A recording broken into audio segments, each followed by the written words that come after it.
Sebelum menyaksikan video ini, jangan lupa klik tombol subscribe dan tekan tombol lonceng. Selamat menyaksikan.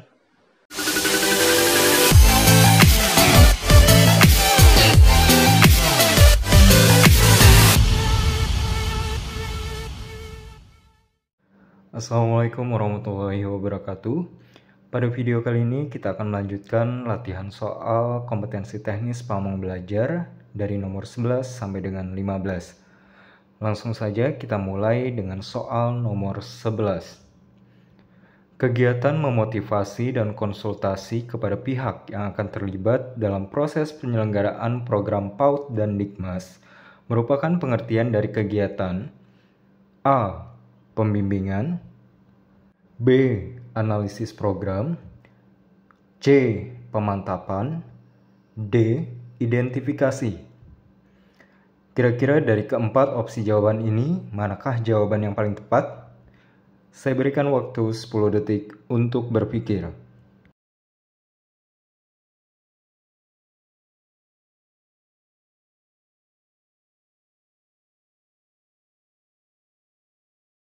Baik, jawaban yang benar adalah yang C.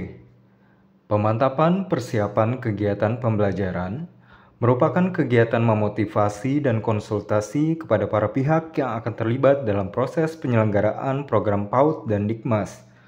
Kriteria dalam pelaksanaan kegiatan pemantapan persiapan kegiatan pembelajaran, pelatihan, pembimbingan ini meliputi ketepatan bahan kegiatan, metode atau teknik, media, dan kelengkapan data sasaran kegiatan.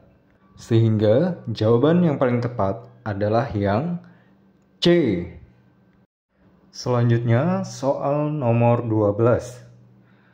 Kriteria yang dibutuhkan dalam melakukan perbaikan dan pengayaan pembelajaran perlu memperhatikan hal-hal berikut, kecuali A. Ketepatan hasil, B. Kesesuaian tujuan, C. Ketepatan rancangan, D. Ketepatan metode. Kira-kira dari keempat opsi jawaban ini, manakah jawaban yang paling tepat? Saya berikan waktu 10 detik untuk berpikir.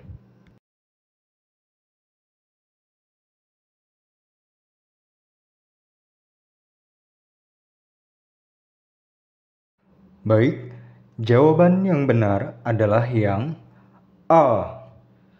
Perbaikan dan pengayaan merupakan penambahan kegiatan atau proses pembelajaran, pelatihan, pembimbingan, sampai target pembelajaran atau pelatihan atau pembimbingan tercapai.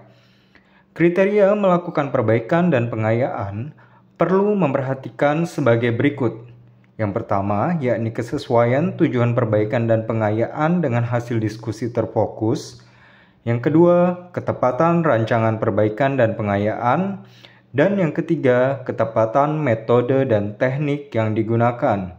Sehingga jawaban yang paling tepat adalah yang A. Selanjutnya soal nomor 13. Seorang pamong belajar memiliki tugas melaksanakan pengkajian program. Berikut ini yang tidak termasuk unsur dalam membuat desain pengkajian program adalah A. Latar belakang, B. Sasaran, C. Lokasi, D. Kisi-kisi. Kira-kira dari keempat opsi jawaban ini, manakah jawaban yang paling tepat? Saya berikan waktu 10 detik untuk berpikir.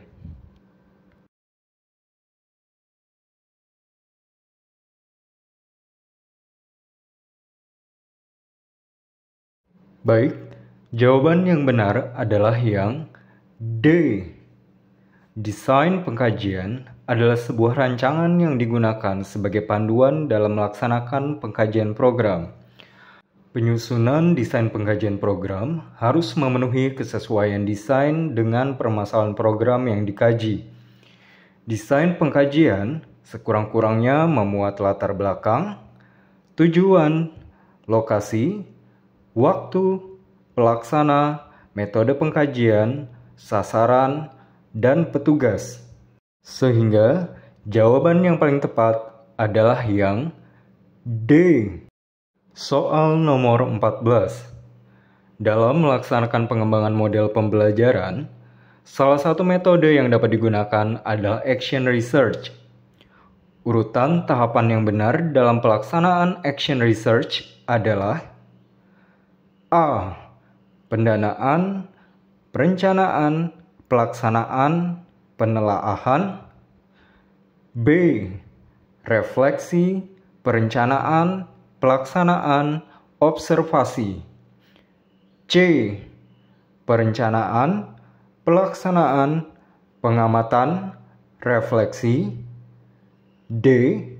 Perencanaan, pendanaan, pelaksanaan, refleksi.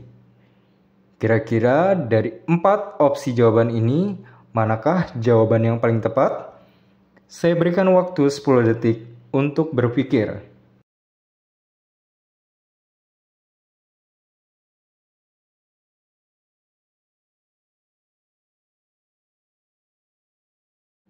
Baik, jawaban yang benar adalah yang C.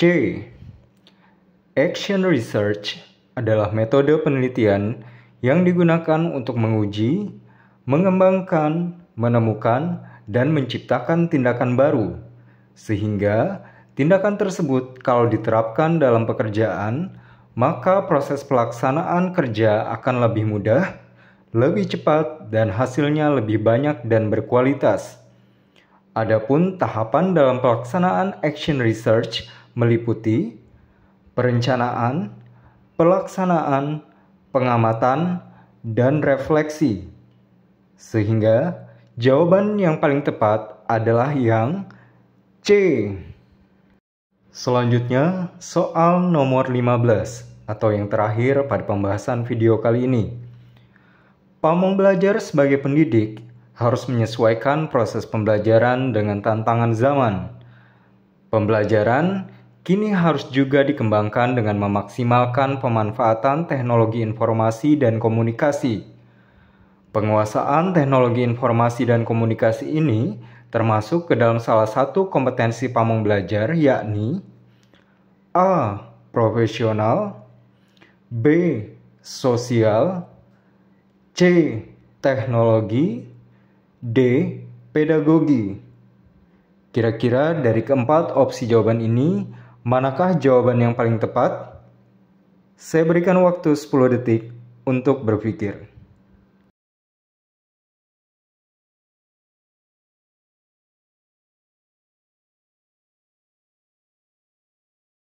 Baik, jawaban yang benar adalah yang A. Yang termasuk ke dalam kompetensi profesional seorang pamong belajar adalah memahami kebutuhan belajar, sumber belajar, potensi, dan permasalahan peserta didik. Kedua, menguasai konsep keilmuan yang relevan untuk kegiatan pembelajaran, pengkajian program, dan pengembangan model. Yang ketiga, menguasai teknologi informasi dan komunikasi. Yang keempat, mampu melakukan kegiatan pembelajaran, pengkajian program, dan pengembangan model. Yang kelima, menguasai konsep prinsip-prinsip, metode, dan teknik penelitian. Dan yang keenam, menguasai pengetahuan dan keterampilan fungsional.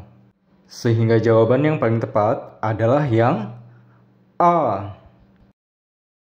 Dengan berakhirnya pembahasan soal nomor 15, maka berakhir pula latihan soal kompetensi teknis pamong belajar pada part 3 ini. Semoga video ini dapat bermanfaat bagi teman-teman yang akan mengikuti seleksi P3K Pamong Belajar. Terima kasih karena teman-teman telah menyaksikan. Jangan lupa untuk like, komen, share video ini kepada teman-teman lain yang membutuhkan. Dan jangan lupa juga untuk subscribe channel YouTube ini, agar saya lebih bersemangat untuk membuat video-video selanjutnya. Tetap terus semangat, tetap terus sebarkan kebaikan. Wassalamualaikum warahmatullahi wabarakatuh.